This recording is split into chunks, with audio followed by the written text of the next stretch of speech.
Recently I've discovered something strange. The daughter I painstakingly carried for 9 months looks exactly like my husband's late first love. This weekend was Eric's middle school reunion. Eric's family home is in another city, and since his parents passed away a few years ago, we hadn't gone back since our wedding. This reunion seemed like a good chance to visit his old home. Originally, he was supposed to go alone, but our 6-year-old daughter Lily insisted on going with her dad. Left with no choice, I drove there as well. Before the event started, I went to the restroom, leaving Eric to look after Lily. Some of his middle school friends came over to chat with him. From a distance I overheard one of them say, "Is this your kid with Sophie, as she looks just like her mom?" Sophie, Eric's first girlfriend. "Wow, Eric, you really managed to win over the goddess. Why didn't you invite us to the wedding?" It was meant as a joke, but I saw Eric's expression change. He took a step forward and shielded Lily behind him. "You're mistaken. Sophie passed away 8 years ago." Then noticing me, Eric quickly led Lily over and linked his arm with mine. "This is my wife Carisi." I pretended not to hear the earlier conversation and smiled warmly at his friends. His friends awkwardly scratched their noses, afraid that I had overheard. They quickly changed the subject. As the night went on, the chatter and drinks slowed, but my mind kept replaying that one comment from his friend. That's when I realized my daughter Lily doesn't really look like me. Lily's lips and eyebrows resemble Eric's, as if they were cut from the same mold. But while both Eric and I have almond-shaped eyes, our daughter has big, round eyes. And her face-shaped Eric and I both have long, oval faces, but Lily's face is round and square. I had always assumed she hadn't grown into her features yet, that she just had a baby's chubby, round face.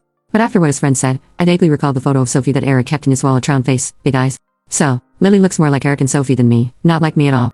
That realization sent chills down my spine. But just as quickly, I laughed at myself for overthinking. After all, Sophie had been dead for 8 years, and Lily was only 6. How could the daughter I carried for 9 months not be mine? Eric never hid anything about Sophie from me. When we met, Sophie had already passed away. He couldn't forget her, but under pressure from his family to marry, he reluctantly agreed to go on a blind date. At that list meeting, he told me their tragic love story, and I even teared up listening to it. I was focused on my career and wasn't bothered by the fact that he still had feelings for Sophie. I just wanted to find a good man, and we clicked. Less than a year after we got married, we had our daughter Lily. Our marriage has been pretty sweet, and we've hardly argued about anything, except for one thing: our daughter's nickname Lily. So, the fact that Lily doesn't look like me, I chalked it up to a passing thought, and by the end of the reunion, I had forgotten all about it. But what happened next made me realize that maybe, just maybe, Lily really wasn't my daughter. Lily just turned 6, and after summer break she'll be starting 1st grade. We'd already enrolled her at Central Elementary School, which is conveniently close to home. According to the school's rules, all incoming students must have a health check before starting the year. Eric was busy with work, so I didn't mention it to him. I took Lily to New York General Hospital on my own. Lily was unusually quiet on the drive there, pouting and refusing to talk. "What's wrong, Lily? Something bothering you? Can you tell Mommy?" She raised her chubby little face. "Mommy, Daddy won't let me cut my hair, but I think short hair is cool.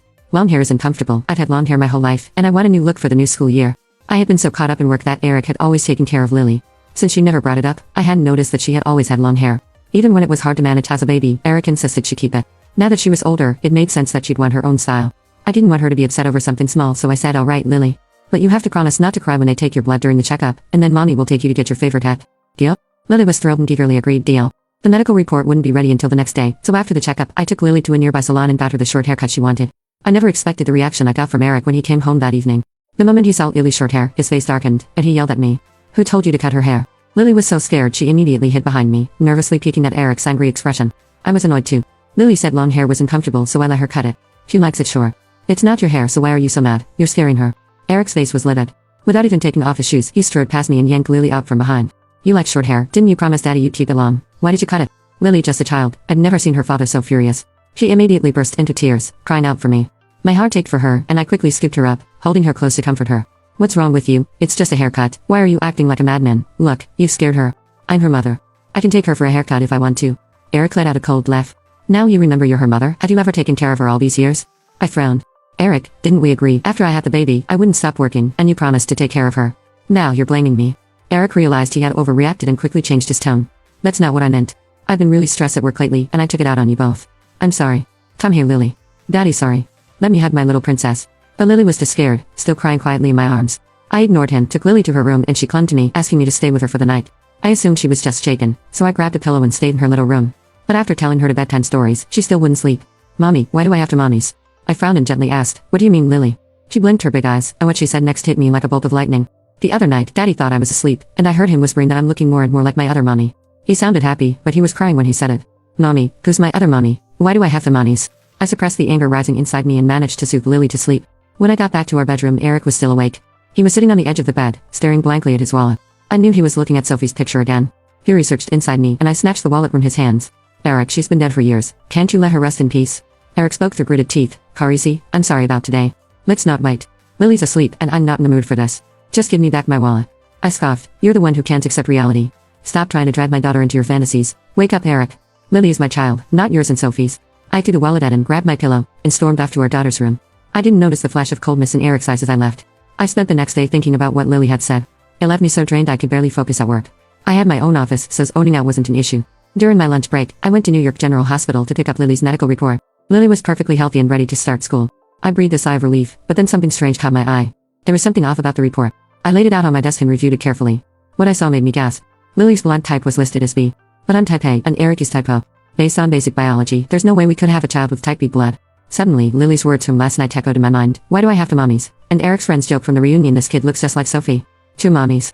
An answer started forming in my mind, but I couldn't bring myself to say it. No, it couldn't be.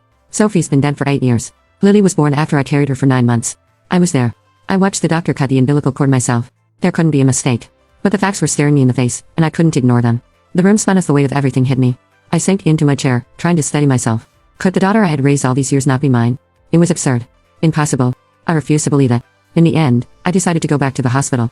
Maybe there was a mistake with the tests. I took the day off work and drove straight to the hospital. But when I got there, they confirmed that the results were accurate. No mistakes. Which meant there was something wrong with Lily. I wanted to ask Eric, but when I thought about his behavior last night, something didn't sit right. Could he be involved? The thought sent shivers down my spine. I didn't want to believe it, but it was the only explanation that made sense. Who else had access to switch my child? But why would Eric do that? If Lily isn't my daughter, then whose child is she? She can't be Sophia. Sophia's been dead for 8 years. How could a dead woman have a child? I had to stop myself from spiraling into endless what-ifs. Instead, I gathered some of Lily's hair from her hair trash as well as samples for both Eric and me and sent them to the DNA testing center. The results would take a week. During that week, I didn't tell anyone what I had done, not wanting to raise suspicion. Instead, I found myself constantly watching Lily, trying to find any resemblance to me. But no matter how much I looked, the only similarity between us was that we were both female. There was nothing else that tied us together. Even my family's characteristic olive skin hadn't passed down to Lily. She was pale, with round eyes and a square face, nothing like me. I read everything I could about genetics. Even with strong genes from one parent, children usually share at least some traits with both parents. The week dragged on in agony, but finally, the results came in.